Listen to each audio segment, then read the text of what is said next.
छोड़ के। जब मेरे पति को ही मुझ पे विश्वास नहीं है तो मैं यहाँ रह के करूंगी क्या। आज इन्होंने एक बार फिर मेरा विश्वास तोड़ दिया। माँ जी, योगिता बहू रुक जा। ओहो, अच्छी खासी जा तो रही है ये। इस बुढ़िया को क्या जरूरत पड़ी है इसे रोकने की। इस बुढ़िया का भी ना कुछ करना पड़ेगा मुझे। छोटी बहू, इस घर से अगर कोई जाएगा ना तो वो तू जाएगी, ना कि बड़ी बहू। पर मैं क्यों माँ जी, मैंने क्या किया है? अब तू ये जानना चाहेगी कि मैंने तुझे ये थप्पड़ क्यों मारा? तो ध्यान से सुन, जब तू दोबारा इस घर में आई थी ना, मेरी तभी से तुझ पे नजर है। तू कुछ जरूरत से ज्यादा तेज बनने की कोशिश करती है, पर तू उतनी है नहीं। तू महा बेवकूफ औरत है। तुझे क्या लगता है तू जो भी कर रही है यहाँ पे किसी को कुछ समझ नहीं आ रहा है? हम सबको पहले से ही पता था कि तू क्या करने की कोशिश कर रही है। हम तो बस चुप थे और देखना चाहते थे कि तू किस हद तक जा सकती है। अगर तू ये चाहती है ना कि योगिता इस घर से चली जाए तो ऐसा कभी नहीं होगा, ये तू भूल जा। पर हाँ, अगर तुझे जाना है तो तू जा सकती है। इस घर के दरवाजे तेरे लिए खुले हैं। इस घर का कोई भी व्यक्ति तुझे नहीं रोकेगा जाने से। नीरज के बारे में हम सब पहले ही जानते थे कि नीरज कौन है। हम सब तेरे सामने दिखावा कर रहे थे।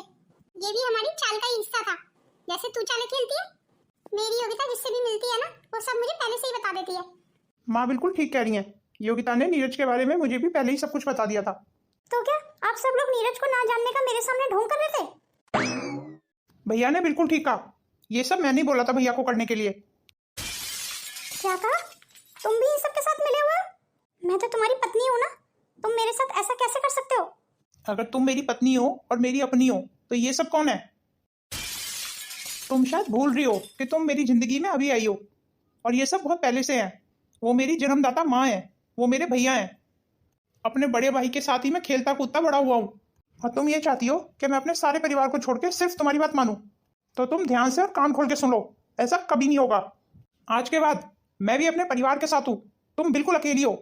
ये रहा तुम्हारा सूटकेस, इसे लो और दफा हो जाओ यहाँ से। तुम जैसी औरत को मैं इस घर में और बर्दाश्त नहीं कर सकता। तुम मेरे भाई का घर तोड़ना चाहती हो? आखिर मेरे भैया भाभी ने तुम्हारा क्या बिगाड़ा है? तुम क्यों चाहती हो कि भैया भाभी का रिश्ता टूट जाए और भाभी इस घर से चली जाए? फॉर गॉड सेक पूर्वी, मेरे भैया भाभी को उनकी जिंदगी जीने दो। उनकी जिंदगी में जहर घोलने की कोशिश मत करो। आपने बिल्कुल ठीक कहा, मैं बहुत बुरी हूँ। भाभी मुझे माफ कर दो। भाभी आप मुकेश को समझाओ ना कि वो मुझे इस घर से जाने को ना बोले। आप तो जानती है ना भाभी, मैं मुकेश को कितना प्यार करती हूँ।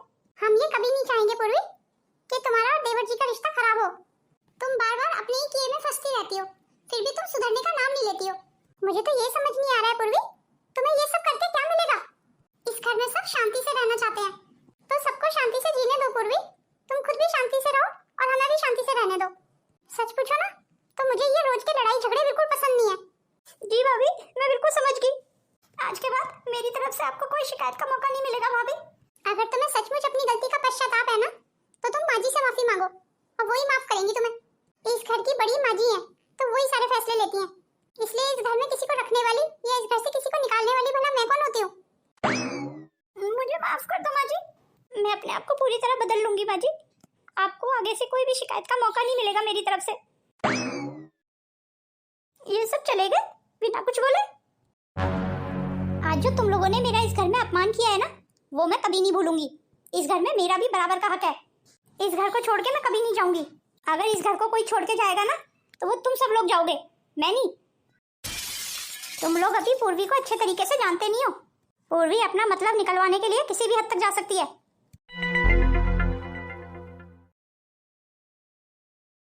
सरिता, मुझे एक गिलास पानी दे देना। तू यहाँ क्यों आई है? मैंने तो सरिता को बोला था पानी लाने के लिए। मैं जानती हूँ माँ जी, आप मुझसे बहुत नाराज हैं। अब मैंने गलती इतनी बड़ी की है जो माफी के काबिल नहीं है। आप मुझे मार लीजिए माँ जी, पर मुझसे ऐसे नाराज मत रहिए। पानी रख दिया ना, अब जा यहाँ से। जब तक आप मुझे माफ नहीं करेंगी तब तक मैं यहाँ से नहीं जाऊंगी। देख बहू, अब तू ऐसे रोना धोना मत कर मेरे सामने। तो बोलिए माँ जी, आपने मुझे माफ कर दिया? हाँ हाँ ठीक है, मैं तुझे माफ करने की कोशिश करूंगी। बस माँ जी, मेरे लिए तो इतना ही काफी है। कोई बात नहीं है, मैं कभी नहीं भूलूंगी। आज मेरा वक्त बुरा है तो मुझे तुम सबके पैरों में झुकना पड़ रहा है। एक ना एक दिन तो मेरा भी वक्त आएगा और मैं उस सही वक्त का इंतजार करूंगी। माँ जी, माँ जी, माँ जी कहाँ है आप? योगिता बहू, मैं मेरे कमरे में ही हूँ, आजा। तेरे ही तो इंतजार कर रही हूँ इतनी देर से, आजा। तेरे से बहुत सारी बातें जो करनी है मुझे। और बताइए माँ जी, आज का आपका दिन कैसा रहा? माँ जी मुझसे भी तो बात कर सकती थी। मुझसे बात करने में माँ जी के मुंह में दही जम गई थी। पर नहीं, वो तो अपनी बड़ी बहू से ही बातें करेंगी। इस घर में सबकी आंखों में तो मैं ही खटकती हूँ। इतने दिन हो गए मुझे माँ जी को मनाते हुए, पर माँ जी है टस से मस नहीं हो रही है। अब तो इन सबको मना मना के मैं थक गई हूँ। कोई मुझे माफ करने को तैयार ही नहीं है। ऐसे कौन सा मैंने गुनाह कर दिया है? अब सब लोग जाएं भाड़ में, मैं किसी को नहीं मनाऊंगी। अब मैं अपनी नौकरी दोबारा शुरू कर दूंगी। मुझे पता है मुझे कोई बैठ के नहीं खिलाने वाला, मुझे तो खुद से ही कमा के खाना पड़ेगा। मेरा अपना खुद का बिजनेस करने का प्लान तो धरा का धरा रह गया। अब कुछ दिन नौकरी कर लेती हूँ, पर नौकरी में तो मुझे बहुत मेहनत करनी पड़ेगी। ऑफिस में 10 लोगों की बातें सुननी पड़ेंगी और मुझे सुनना तो बिल्कुल पसंद नहीं है। इसीलिए तो मैं अपना बिजनेस शुरू करना चाहती थी। पर कोई बात नहीं है, नौकरी कर लूंगी। कम से कम इस बहाने से घर से बाहर तो रहूंगी मैं। आज अपने दोस्त कबीर से बात करती हूँ, वही मुझे अच्छी नौकरी दिलाएगा। कहीं बड़े बड़े ऑफिसों में उसी के लिंक है। अब मैं तो इतने दिनों से ऑफिस भी नहीं गई हूँ, तो मुझे तो पता भी नहीं है कि कहाँ इंटरव्यू देने जाना है मुझे। बस एक बार मेरी नौकरी लग जाए। मुझे पता है जितनी तनख्वाह भैया और भाभी की मिला के नहीं होगी, उतनी मैं अकेले कमा लूंगी 1 महीने में। भाभी क्या समझती है कि भाभी कमा सकती है सिर्फ? मैं नहीं, मैं भी कमा के दिखाऊंगी। पता नहीं है भाभी हमेशा मुझ जैसा क्यों बनना चाहती है, हमेशा मेरी नकल करती है। पर भाभी को पता नहीं है शायद कि भाभी मुझ जैसा कभी नहीं बन सकती। योगिता, योगिता, लगता है योगिता बहू अपने स्कूल चलेगी। चलो कोई बात नहीं है, अब शाम को आएगी तभी बोलूंगी उसे दवाई लाने के लिए। जी माँ कहिए, आपको योगिता से कोई काम था? अरे प्रमोद, अभी तक तू यही है, तू काम पे नहीं गया? जी माँ बस निकल ही रहा था मैं। आप बताइए आपको योगिता से क्या काम था? ये दवाई का पर्चा है, ये कुछ दवाइयाँ लानी है। तू शाम को आएगा ना तो ये दवाइयाँ लेके आना। जी ठीक है माँ, आते हुए सारी दवाइयाँ ले आऊंगा मैं। पूर्वी बहू, तू यहाँ बता, कोई काम था तुझे? नहीं माँ जी, कोई खास काम नहीं था। मैं तो माँ जी अपनी ये तनख्वाह आपको देने आई थी। ये लीजिए माँ जी मेरी पहली तनख्वाह। पर ये तनख्वाह तू मुझे क्यों दे रही है बहू? ये तनख्वाह तो अपने पास रख, अब तेरे भी तो खर्चे होंगे ना। अभी योगिता बहू ने मुझे पैसे दे दिए हैं, मुझे अगर जरूरत पड़ी तो मैं ले लूंगी तेरे से। इसका मतलब आपने अभी तक मुझे माफ नहीं किया ना माँ जी? मैं कितने मन से अपनी तनख्वाह आपको देने के लिए लाई थी। कोई बात नहीं है माँ जी, शायद मुझे इस जिंदगी में आपका आशीर्वाद अब कभी नहीं मिल पाएगा। अरे बहू, तू तो उदास हो गई, मेरा वो मतलब बिल्कुल नहीं था। अच्छा चल दे दे अपनी तनख्वाह, अब तू इतना बोल ही दिया तो तुझे निराश तो नहीं कर सकती ना मैं। थैंक यू सो मच माँ जी, आपने मुझे माफ कर दिया। क्या जरूरत थी मुझे अपनी सारी तनख्वाह इस बुढ़िया को देने की? अब मैं सारा महीना कैसे काटूंगी? मुझे तो अपने लिए भी पैसों की जरूरत है। कोई बात नहीं है, ये पैसे मैं भैया से ले लूंगी। भैया को बेवकूफ बनाना कोई ज्यादा बड़ी बात नहीं है। वो तो महीने के लास्ट तक बता भी नहीं पाएंगे कि मैंने उनसे कितने पैसे लिए। थोड़े थोड़े करके रोज भैया से ही पैसे ले लिया करूंगी ताकि मेरा खर्चा चल जाए। हाँ यही ठीक रहेगा। थोड़े से पैसे मैं मुकेश से भी ले लूंगी तो मेरा खर्चा अच्छे से चल जाएगा। आज भैया इस बुढ़िया की दवाई भी लेके आने वाले हैं। क्या हो अगर मैं दवाइयों का पर्चा ही चेंज कर दूं? पर्चे में मैं गलत दवाइयाँ लिख देती हूँ। अच्छा है ना उस दवाई को खा के इस बुढ़िया की तबीयत बिगड़ जाए। हो सकता है जल्दी भगवान के पास चली जाए। इस तरीके से इस बुढ़िया की तबीयत बिगड़ने का सारा श्रेय इस भैया को चला जाएगा। सब लोग भैया को ही 10 बात सुनाएंगे। हाँ ऐसा ही करती हूँ मैं, किसी ना किसी बहाने से भैया से वो दवाई का पर्चा ले लेती हूँ मैं। आखिर वो दवाई का पर्चा गया कहाँ? मैं 2 मिनट के लिए वॉशरूम क्या गया, दवाइयों का पर्चा ही गायब हो गया। अब मैं उस पर्चे को कहाँ ढूंढूं? अब मैं माँ को बताऊंगा तो माँ गुस्सा हो जाएंगी, बोलेंगी तेरे से एक दवाइयों का पर्चा नहीं संभाल के रखा गया। क्या हुआ भैया, लगता है आप कुछ सोच रहे हैं। हाँ छोटी बहू, माँ ने जो दवाइयों का पर्चा दिया था ना वो मुझे नहीं मिल रहा है। पता नहीं वो पर्चा कहाँ रख दिया मैंने। अच्छा वो पर्चा तो नीचे फर्श पे पड़ा हुआ था भैया, मैंने उठा के संभाल के रख दिया है। आपको वो तो ले आऊं? अच्छा किया तूने छोटी बहू के पर्चा संभाल के रख दिया। जा भाग के उस पर्चे को ले आ। जी ठीक है भैया, अभी ले आती हूँ। चलो अच्छा हुआ इस छोटी बहू ने पर्चा संभाल के रख दिया, नहीं तो मेरी खैर नहीं थी आज। वैसे भी गलती मेरी है, मुझे ऐसे बेड पे नहीं रखना चाहिए था पर्चे को। आप इसी पर्चे की बात कर रहे हैं ना भैया? हाँ हाँ छोटी बहू यही वाला पर्चा है। अच्छा भैया, मुझे आपसे कुछ काम था। हाँ हाँ बोल ना छोटी बहू, क्या काम था? भैया मुझे ना कुछ पैसों की जरूरत थी। पैसों की जरूरत? कितने पैसे चाहिए? यही कोई 10-15 हजार रुपए। 10-15 हजार रुपए? पर क्यों? भैया वो मुझे अपने खर्चे के लिए चाहिए। वो क्या है ना, मैंने बिना सोचे समझे माँ जी को अपनी सारी तनख्वाह दे दी। मैंने बाद में सोचा कि मैं अब अपना खर्चा कैसे चलाऊंगी। अब मैं माँ जी से अपनी तनख्वाह वापस मांगूंगी तो अच्छा नहीं लगेगा ना भैया। आप समझ सकते हैं ना मैं क्या कहना चाह रही हूँ? वो बात तो ठीक है छोटी बहू, पर माँ से पैसे मांगने में कैसी शर्म? माँ को पता है कि अपने खर्चे के लिए भी पैसे चाहिए होते हैं, क्योंकि जितने पैसे तू मेरे से मांग रही है उतने पैसे तो मैं नहीं दे पाऊंगा। भैया प्लीज कैसे भी करके मेरी थोड़ी सी मदद कर दीजिए इस बार, बस इसी महीने की बात है भैया। अच्छा चल कोई बात नहीं है, तू चिंता मत कर, मैं कुछ करता हूँ। धन्यवाद भैया, आप सचमुच बहुत अच्छे हैं। मैंने छोटी बहू को बोल तो दिया है, पर मैं पैसों का इंतजाम कैसे करूंगा? चलो कोई बात नहीं है, योगिता से पैसे मांग लूंगा और मुझे विश्वास है कि योगिता मुझे पैसे दे देगी। बस अब ये गलत दवाइयाँ खा के माँ जी बीमार हो जाए और भगवान को प्यारी हो जाए। माँ जी के इस दुनिया से जाते ही इस घर का बंटवारा होना तो तय है। और बस मेरा काम आसान हो जाएगा। मैं यही तो चाहती हूँ। वैसे भी इस महीने की तनख्वाह तो मैंने इस बुढ़िया को दे ही दी है। इस महीने वही होगा जो मैं चाहूंगी। ऐसा देख के तो सब नाचते हैं। बहू जी, कहिए माँ जी। ये ले बहू तेरे पैसे, अब तू इन्हें अपने पास रख। पर माँ जी, आप ये पैसे मुझे क्यों वापस कर रही हैं? ये तो मैंने आपको अभी सुबह ही अपनी तनख्वाह दी थी ना। हाँ हाँ बहू, उस समय मैंने ये लेके तेरा मान रख लिया था, पर मुझे सचमुच इन पैसों की जरूरत नहीं है। तो इन पैसों को रख ले, तेरे भी तो अपने खर्चे होंगे ना। मुझे अगर कोई जरूरत पड़ेगी तो मैं तेरे से मांग लूंगी। चल ठीक है बहू, चलती हूँ। मेरे पैसे मुझे ही लौटा दी। आखिर ये बुढ़िया अपने आप को समझती क्या है? मैं तो सोच रही थी ये तनख्वाह देके मैं इस बुढ़िया को खरीद लूंगी, पर इस बुढ़िया ने तो मेरी इस उम्मीद पे पानी फेर दिया। अब तो इस बुढ़िया को अपने रास्ते से हटाना ही होगा। बहुत तेज बनती है ना ये। शाम को आने दो भैया को दवाइयाँ लेके। अब मेरा काम आसान करेंगी भैया की लाई हुई दवाइयाँ। अच्छा हुआ कि मैंने पूर्वी की तनख्वाह उसे लौटा दी, नहीं तो एक बार को तो मैंने उसकी तनख्वाह रख ही ली थी। वो तो अच्छा हुआ मुकेश का, जो उसने मुझे पूर्वी की तनख्वाह लौटाने के लिए बोल दिया। अब मुकेश उसका पति है, वो पूर्वी को अच्छे से समझता है। जरूर कोई ना कोई कारण तो रहा ही होगा जो मुकेश ने मुझे तनख्वाह लौटाने के लिए बोल दिया। वैसे भी तनख्वाह की मुझे इतनी ज्यादा जरूरत नहीं थी, वो तो मैंने पूर्वी का मान रखने के लिए ले ली थी। अभी तो भगवान की दया से घर का खर्चा सही से चल ही रहा है। अब तो भगवान की दया से मेरा प्रमोद भी कमाने लगा है। बस इससे ज्यादा भगवान से कुछ चाहिए भी नहीं। कुछ भी हो माँ जी, आपको ऐसे पूर्वी की तनख्वाह लौटानी नहीं चाहिए थी। उसे बेचारी को कितना बुरा लगा होगा। अच्छा बहू, ये सारी बातें छोड़ अब तू। बहू मैं सोच रही थी तीज भी आने वाली है, रक्षाबंधन भी आने वाला है। तू अपने मायके भी नहीं गई है काफी टाइम से, तो तू इन तीजों पे अपने मायके हो आना। प्रमोद तुझे तेरे मायके छोड़ देगा। पर माँ जी, भाभी भला अपने मायके जाके क्या करेंगी तीजों पे? उनके तो कोई भाई नहीं है। क्या हुआ भाभी, मैंने कुछ गलत कह दिया क्या? नहीं नहीं पूर्वी, तूने कुछ गलत नहीं कहा, तूने बिल्कुल ठीक कहा। पर मायके तो मैं जरूर जाऊंगी, क्योंकि मेरे माँ बाप भैया जो भी है ना, वो सब हमारी दादी है। इसलिए मैं अपनी दादी के लिए तो जरूर जाऊंगी अपने मायके। तुझे पता है पूर्वी, मैं हमेशा अपनी दादी को ही राखी बांधती हूँ। और भाभी, इस बार आप मेरे राखी बांधना, मैं हूँ ना आपका भाई। ये आप क्या कह रहे हो? भाभी भला आपको कैसे राखी बांध सकती है? क्यों नहीं बांध सकती? जरूर बांध सकती है। देवर भी तो भाई के समान ही होता है। आज के बाद हर रक्षाबंधन पे योगिता तुझे राखी बांधेगी मुकेश। पर राखी बंधवाने से काम नहीं चलता, भाई के सारे फर्ज भी निभाने पड़ते हैं। एक भाई की तरह तुझे उसके सारे तीज और त्योहार निभाने पड़ेंगे। जी ठीक है माँ, आप जैसा बोलेंगी ना मैं वैसा कर लूंगा। भाभी, आपके साथ एक नया रिश्ता बांधने जा रहा हूँ। मुझे आशीर्वाद दीजिए भाभी कि मैं इस रिश्ते को निभा पाऊँ। मुझे पूरा विश्वास है आप बहुत अच्छे से इस रिश्ते को निभा पाएंगे।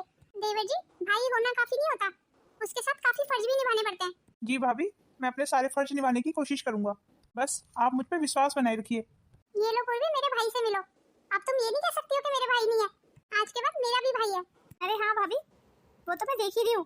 माँ जी, आज के बाद मेरे 2 भाई हो गए, एक देवर जी और एक नीरज।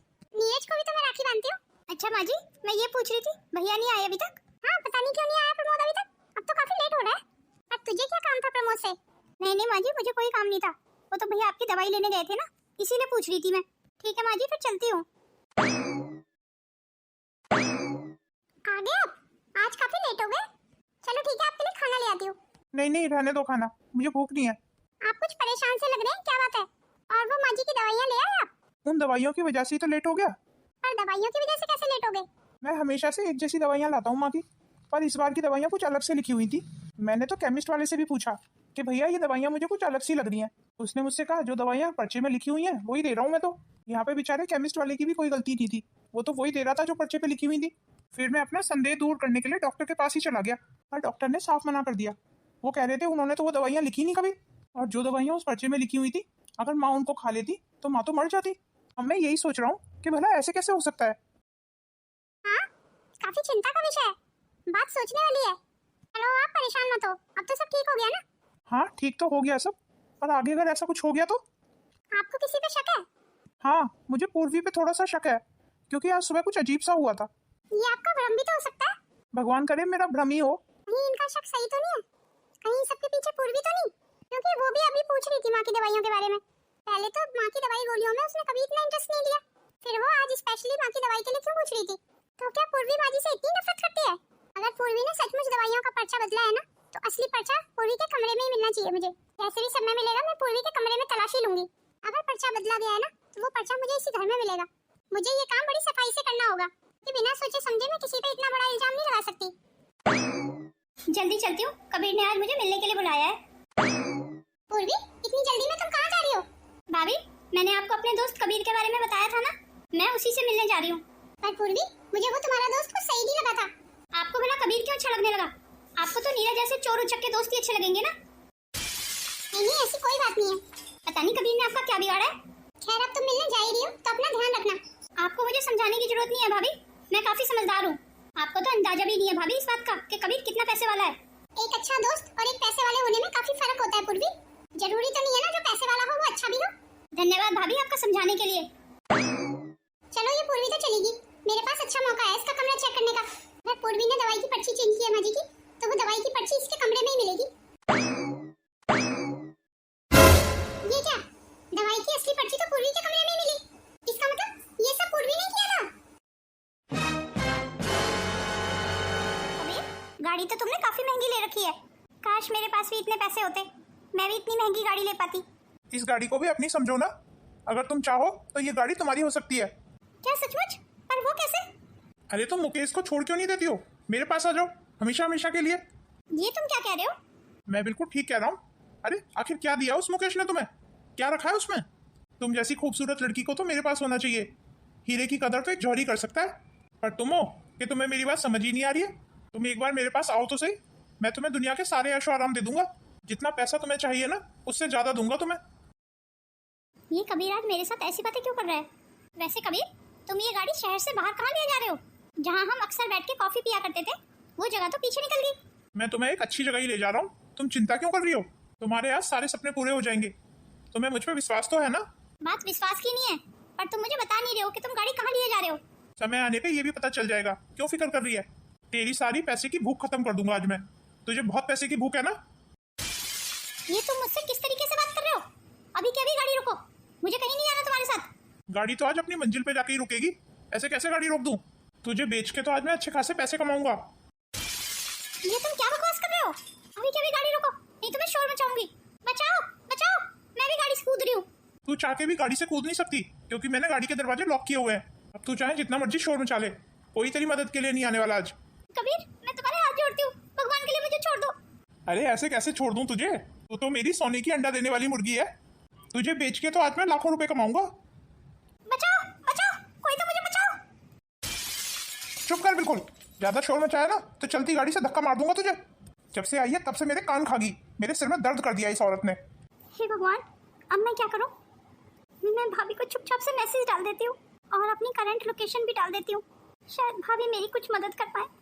भाभी ने मुझे मना भी किया था कि ये आदमी कुछ सही नहीं है, पर मैंने भाभी की एक बार भी बात नहीं सुनी। आज मैं अपने लालच में फंस गई। अगर आज भाभी नहीं आई ना तो मेरी जिंदगी हमेशा के लिए बर्बाद हो जाएगी। हे भगवान, मेरी मदद करो। ये भाभी मेरा व्हाट्सएप मैसेज क्यों नहीं देख रही है? छुट्टी का समय हो गया है, अब घर चलती हूँ। बच्चों को पढ़ाना भी ना बहुत मुश्किल काम है। चलो एक बार फोन चेक कर लेती हूँ, किसी का फोन तो नहीं आया। ये इतने सारे व्हाट्सएप मैसेज, ये किसने भेजे हुए हैं? अरे ये तो पूर्वी ने भेजे हैं इतने सारे मैसेज। लगता है पूर्वी किसी मुसीबत में है। वो तो आज कबीर से मिलने गई थी ना। हाँ, मुझे वो कबीर पहले से सही नहीं लग रहा था। मैं जल्दी से जल्दी प्रमोद को बुला लेती हूँ। प्रमोद जी, तुम मुझे मेरे स्कूल के गेट के बाहर मिलना। आप मिलो तो सही, मिलने पे सब बताऊंगी। अरे गाड़ी जल्दी जल्दी चलाओ ना। चला तो रहा हूँ, और कितनी तेज चलाऊं? लोकेशन तो यहीं की डाली हुई है पूर्वी ने। पूर्वी को यहीं कहीं होना चाहिए। हे भगवान, पूर्वी की रक्षा करना। एक मिनट रुको, लगता है ये पूर्वी है सामने। योगिता को और प्रमोद को मैंने इतने फोन कर लिए, ये आज कोई मेरा फोन क्यों नहीं उठा रहा है? और इतना समय हो गया, कोई घर भी नहीं आया अभी। ये सारे बच्चे आज हैं कहाँ? कोई घर क्यों नहीं आया अभी तक? ऐसा तो आज से पहले कभी नहीं हुआ। पता नहीं क्यों आज मेरा मन बहुत घबरा रहा है। क्या हुआ माँ? सब ठीक है ना? आपने मुझे इतनी जल्दी में क्यों बुलाया? मुकेश बेटा, आज कुछ तो हुआ है। पता नहीं क्यों मेरा मन बहुत अशांत है। योगिता और प्रमोद भी फोन नहीं उठा रहे, और पूर्वी का तो फोन ही स्विच ऑफ जा रहा है। आप चिंता मत करो माँ, मैं कुछ करता हूँ। तुम सब लोग क्या हुआ भैया भाभी? आप लोग इतने उदास से क्यों लग रहे हैं? सब ठीक है ना? मुकेश, पूर्वी को अंदर कमरे में ले जा और उससे अभी कुछ मत पूछना। अभी वो इस कंडीशन में नहीं है कि कुछ बता पाए। पर हुआ क्या है भैया? कोई मुझे कुछ बताएगा? जल्दी बताना प्रमोद, मेरा दिल बैठा जा रहा है। माँ, मैं सब बताऊंगा। पहले पूर्वी को अंदर कमरे में लेके जाओ। पूर्वी की हालत अभी बहुत खराब है, वो बहुत डरी हुई है। अभी हम सबको मिलकर उसका ध्यान रखना है। डरी हुई है, ध्यान रखना है। ऐसा क्या हुआ है पूर्वी के साथ? अभी हम पूर्वी को बहुत बड़े हादसे से बचा के लाए हैं। चल पूर्वी, मैं तुझे तेरे कमरे में छोड़ देती हूँ। पर ये ऐसे रो क्यों रही है? भैया अब बताइए ना कि क्या हुआ पूर्वी के साथ, और आप और भाभी उसके साथ कैसे? मुझे योगिता का फोन आया था। ये सब हुआ हमारी पूर्वी के साथ। क्या जरूरत थी भैया ऐसी औरत को बचा के लाने की? मरने दिया होता इसे उसी आदमी के पास। ये तो कैसी बातें कर रहा है? पूर्वी तेरी पत्नी है, पर वो मुझे धोखा दे रही थी, छुप छुप के किसी से मिलने जाती थी। अगर उसे तुझे धोखा ही देना होता ना तो वो यूं फोन करके हमें नहीं बुलाती। वो आदमी खराब था, उसने हमारी पूर्वी को धोखा दिया है, उसका विश्वास तोड़ा है। भैया पूर्वी ने आपके साथ इतना कुछ किया, उसके बाद भी आप उसे बचाने चले गए, और अभी आप उसकी तरफदारी कर रहे हैं, क्योंकि पूर्वी इस घर का हिस्सा है, तेरी पत्नी है, और मैं जानता हूँ कि तू पूर्वी को कितना प्यार करता है। मुझे लगता है प्रमोद बिल्कुल ठीक कह रहा है। अभी पूर्वी से इस बारे में कोई बात नहीं करेगा, वो बहुत डरी हुई है। हम सबको पूर्वी का ध्यान रखना होगा। कोई कुछ भी कहे, मैं पूर्वी को अपने साथ नहीं रखूंगा। ये उठा अपना सूटकेस और अभी के अभी निकल जाए इस घर से। नहीं, मैं कहीं नहीं जाऊंगी। ये आप क्या कह रहे हैं? मैं भला कहाँ जाऊंगी? मैं आपसे बहुत प्यार करती हूँ, आप मेरे साथ ऐसा नहीं कर सकते। तू और मुझसे प्यार करती है, तभी अपने यार से छुप छुप के मिलने जाती थी। तूने मुझे धोखा दिया है, तू तो नहीं रह सकती है मेरे साथ।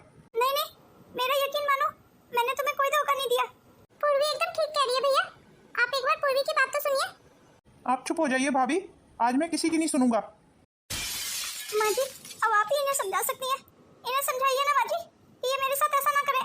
मुझे बस एक मौका दे दीजिए माँ जी, मैं अपने आप को बिल्कुल बदल लूंगी। इनको बोलिए ना माँ जी कि मुझे माफ कर दें।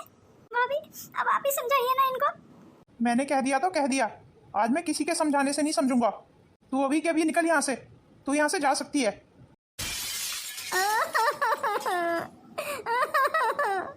जितना मर्जी रोले और फिपिया ले, तेरे इन आंसुओं का आज मुझ पे कोई असर नहीं होगा। रुक जा पूर्वी, तू इस घर से कहीं नहीं जाएगी। अगर पूर्वी इस घर से जाएगी ना भैया, तो मैं भी इस घर में नहीं रहूंगी, और घर परिवार के होने से बनता है। अगर पूर्वी इस घर से चली जाएगी तो इस घर में बचेगा कौन? इस घर की सारी खुशियां तो पूर्वी अपने साथ ले जाएगी। आप मुझे बताइए, क्या पूर्वी के बिना आप खुश रह पाएंगे? माना मैंने कि पूर्वी ने बहुत गलतियां की हैं, और अब वो सुधरना चाहती है, तो हमें उसे एक मौका तो देना चाहिए ना। ये आप कैसे कह सकती हैं भाभी कि ये सुधरना चाहती है या सुधर गई है? ये मेरा विश्वास है। इस बार चोट पूर्वी के दिल पे लगी है। एक औरत सब कुछ बर्दाश्त कर सकती है, पर अपनी इज्जत के साथ हुआ सौदा कभी बर्दाश्त नहीं कर सकती। कल जो पूर्वी के साथ हुआ, उसने उसकी आत्मा को झकझोर के रख दिया है भैया। और देवर जी, आपने मुझे अपनी बहन माना है ना, तो मैं उसी हक से पूर्वी मांगती हूँ आपसे। आप इस बार मेरे कहने से पूर्वी को माफ कर दीजिए। ठीक है भाभी, अगर आप ये चाहती हैं तो यही सही। और मैं आपसे वादा करती हूँ भैया कि पूर्वी आज के बाद ऐसी कोई हरकत नहीं करेगी जिससे इस परिवार को दोबारा से कोई शर्मिंदगी का सामना करना पड़े। ठीक है पूर्वी, अपनी भाभी के कहने पे मैं तुम्हें एक मौका और देता हूँ। तुम इस घर में मेरी भाभी के कहने पे रह सकती हो। ये तूने बिल्कुल सही फैसला किया मुकेश। आज आपकी वजह से मेरा घर बच गया भाभी। आप बहुत अच्छी हैं। मैंने हमेशा आपको इस घर से निकालने की कोशिश की। मैंने हमेशा चाहा कि सब कुछ मेरा हो जाए, पर अब भाभी मुझे कुछ नहीं चाहिए। मुझे आप सब लोगों का प्यार चाहिए। मैं हमेशा आपकी छोटी बहन बन के रहना चाहती हूँ।